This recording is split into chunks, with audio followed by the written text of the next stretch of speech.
business နဲ့သက်ဆိုင်တဲ့ငွေစရင်းနဲ့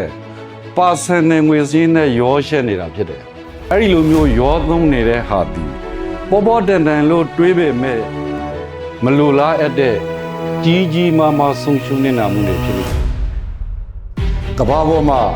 finance မပါတဲ့ business ခုတည်းမရှိသေးဘူး။ digital ပဲပေါ်ဘလို့ခက်မျိုးပဲရောက် AI ပဲပေါ် finance မပါတဲ့ business ကမ္ဘာပေါ်မှာမရှိသေးဘူး။လုပ်ငန်းတွေအနေနဲ့ဒီကကြားရှုံးရတဲ့အကြောင်းအရာတွေအများကြီးရှိတယ်။အဲ့ဒီထဲကမှဘန်ဒါရေးဆိုင်ရာအမှား၅မျိုးကိုလုပ်တတ်တာရှိတယ်။အဲ့ဒီထဲကပထမဆုံးအမှားတစ်ခုပြောပြမယ်။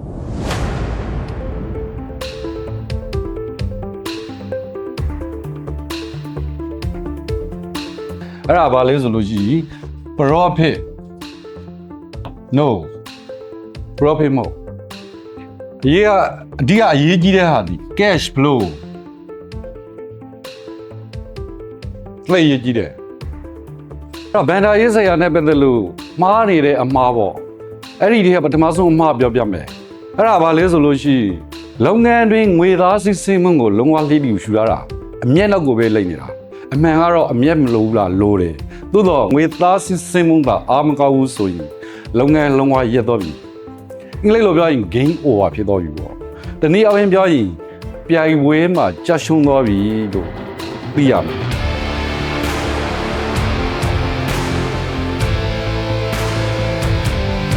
နံပါတ်2မှာပါလဲဆိုလို့ရှိရင်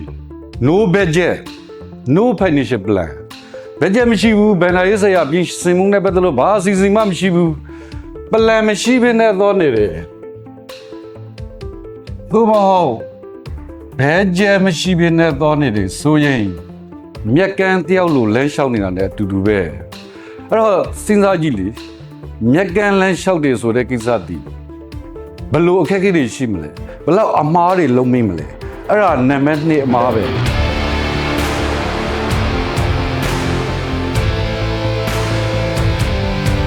နံပါတ်3အမှားကိုပြောပြမယ်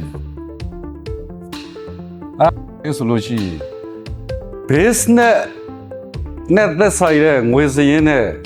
personal ငွေစရင်းနဲ့ရောရှက်နေတာဖြစ်တယ်အဲ့ဒါလုံးဝတော်တော်များများဒီအမှားကိုကျူးလွန်နေကြတယ်တကယ်လို့သာအခွန်တွေပါတယ်သေသေးချာချာလိုက်လာမယ်ဆိုရင်ကိုယ့်ရဲ့ bank account ထဲမှာ transaction အလိုက်သာအခွန်လိုက်လာမယ်ဆိုရင်အဲ့ဒီလိုမျိုးရောသုံးနေတဲ့ဟာဒီပေါ်တန်လို့တွေးပေမဲ့တကယ်ကို email ဆိုတခုကိုမဲ့ရတယ်လို့မျိုးခံစားရလိမ့်မယ်အဲ့ဒီရှင်ကြလို့ရှိရင်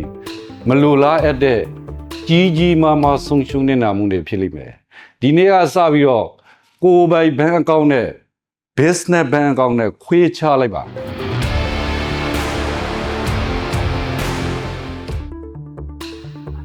ဟုတ်ကုန်သို့မဟုတ် service တစ်ခုကိုရောက်တဲ့အခါမှာ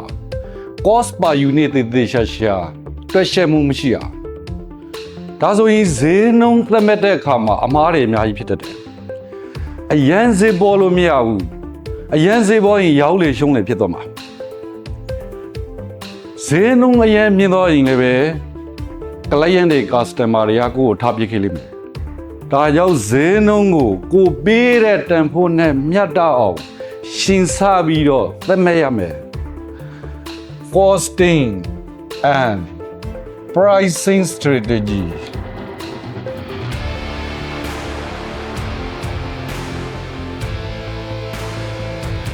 နံပါတ်5အမှားပါလေဆိုလို့ရှိရင်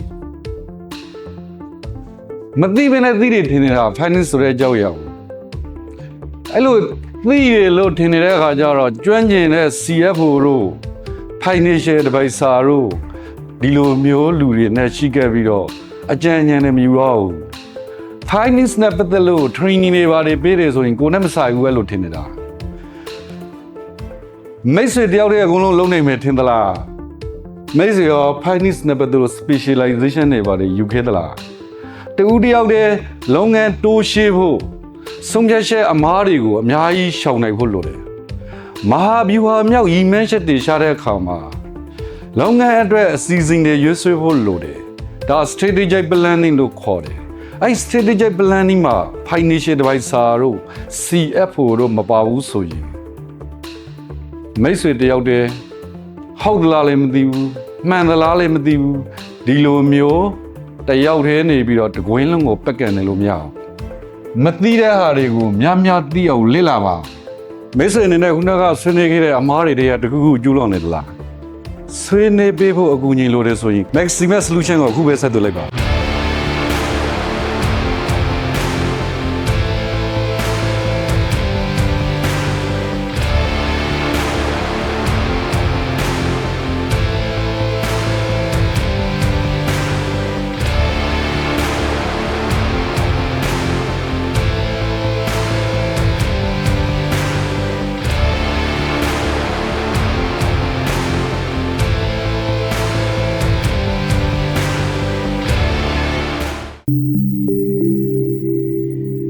Making a world of difference. Maximax Solution.